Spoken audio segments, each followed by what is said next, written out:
When I was a kid, I was obsessed with serial killers. And in fourth grade, we had to do a project that was who inspires you the most. And I obviously just didn't know what that word meant and came to school and everyone was like, oh, my mom inspires me the most because she makes the best apple pie. And then they called on me and my teacher was like, okay, Jamie, who inspires you the most? And I said, Jack the Ripper. And my teacher was like, okay, why does Jack the Ripper inspire you the most? And I said, because he never got caught. Guess who never got bullied again? Why is it whenever you just look kind of scruffy and you're going to your local shop, you're wearing like a baggy t-shirt, tracksuit bottoms that barely fit you anymore, and you haven't even brushed your hair? You kind of just look a mess, you know?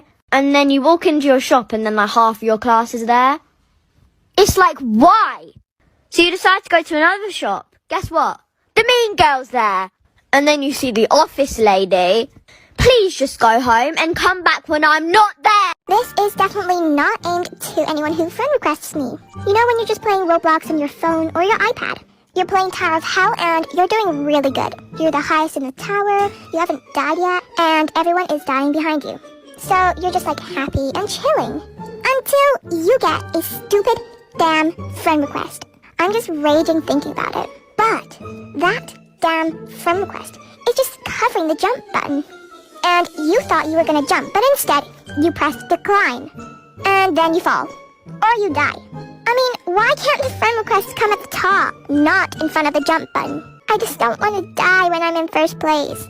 You know when you're playing Roblox with your friends and they're like, oh, what game do you want to play? And you're like, oh, I don't mind, you pick. And they're like, oh no, I picked last night, you picked tonight. So you just pick a random game, let's use Murder Mystery, for example. And you're like, oh, let's play Murder Mystery. And then your friend's like, I don't like that game. Well, don't tell me to pick the game then.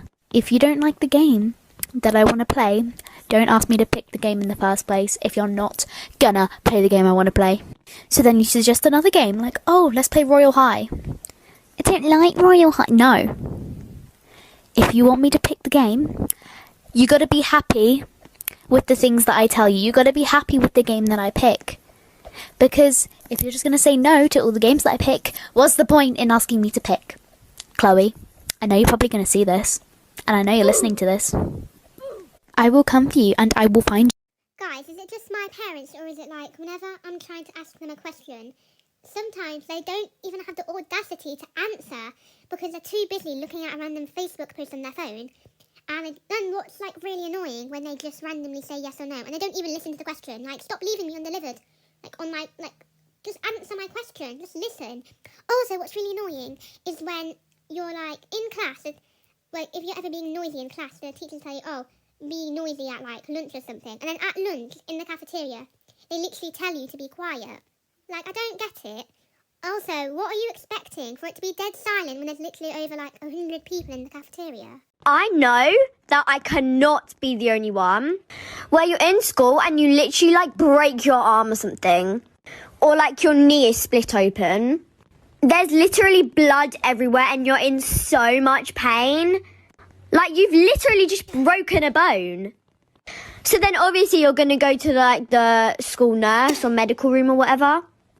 And all they would say is put a wet paper towel on it. You would just stare at her in disgust. Like, miss, I've broken my arm.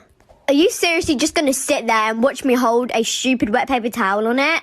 And then they say like, oh, don't worry, sweetheart. I'm like trained to do this stuff. Well, you're clearly not, hun. Can you not like call my mum or something at least? Like, just do something. Because wet paper towels do not cure anything. They're not made of magic.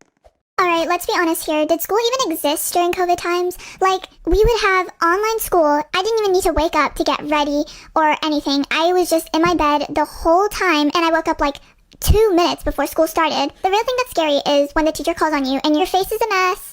You're eating your favorite snacks, you're FaceTiming your friends while playing Roblox, and you just make up an excuse and say that your microphone is broken in the chat or your camera is not working. I don't think the teacher believed us, but I don't think there was anything they could do.